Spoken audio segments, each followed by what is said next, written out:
Today, we're going to talk about an elusive topic, writing style, how to become a better writer. Now, this is really difficult to teach. And why is that? Oftentimes because ultimately style is a personal matter. It's subjective. It depends on the experience and the background of the instructor or the editor or who's ever teaching you. It's also difficult because writing style oftentimes falls in the gaps between grammar rules. And so it's difficult to pin a rule on a poor writing style. And so teachers often avoid this topic because it's much less defined. It's not as black and white or right and wrong. But today we're going to look at one important aspect of writing style. But before we get to that, I want to ask another question. Why is it difficult to learn or capture a good writing style? It's because you can't simply memorize rules to become a good writer. It takes patience and consistency, and results usually come much later. In addition, you need a competent teacher to show you the way. So in today's video, I want to discuss one very important idea related to writing and style.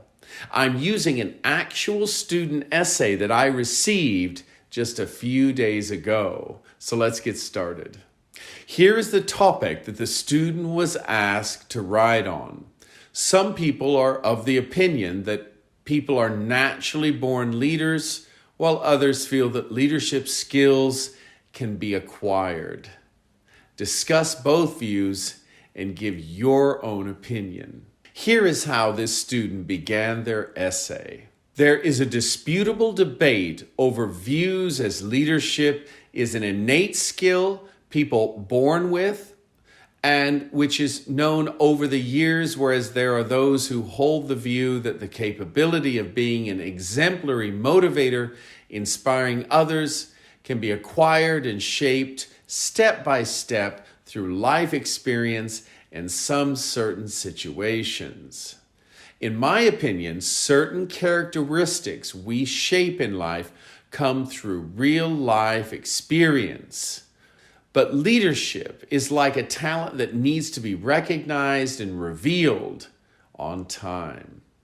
Now, I want to consider for this video just the first very long sentence. And be mindful that I'm not going to address every writing issue in this first sentence. There are many we could talk about. I only want to highlight the most important aspect, or what I consider is an important aspect, so that you can benefit very specifically from this video. So I'm going to focus on sentence length. So here's a rule I'd like to suggest. If you can communicate your idea using fewer words, it is nearly always better style. So in the first sentence, there are 55 words. This is quite long. It's awkward in places and too wordy. In other words, there is no sustained flow to this sentence. So the first thing, in order to improve your writing, is to be able to recognize that something in your writing is awry. Something is amiss. Something isn't quite right. You are best able to recognize this by reading what you wrote aloud, to allow your ear to hear and assess your writing. Once you notice that there's a problem, then you ask yourself, what is it that I'm trying to say? I recommend that you voice this opinion to yourself, of course, out loud.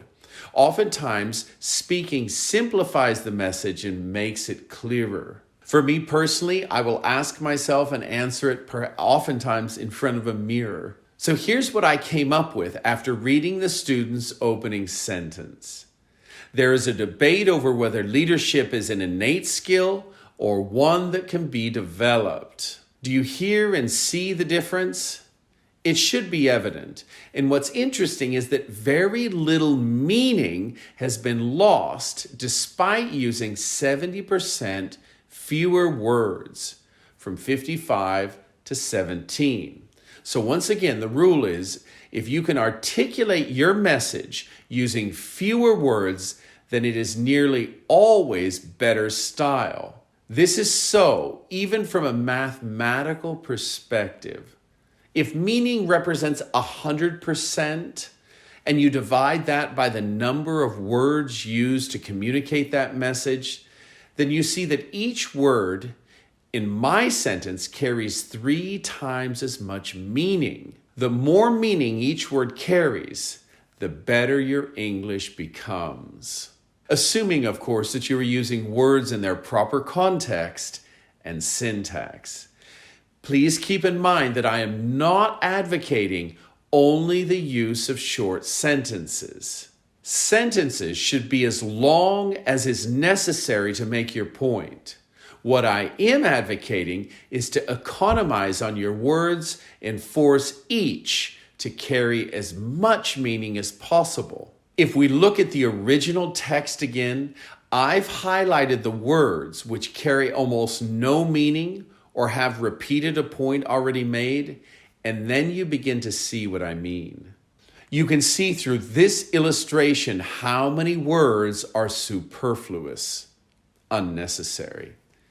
It is not superfluous, however, for you to follow my YouTube channel and tell others about this writing series, especially those who need to improve their writing at school, university, work, or international English exams, such as the IELTS or TOEFL. Let me know in the comments what you thought about this video. Thanks for watching, and see you next Tuesday.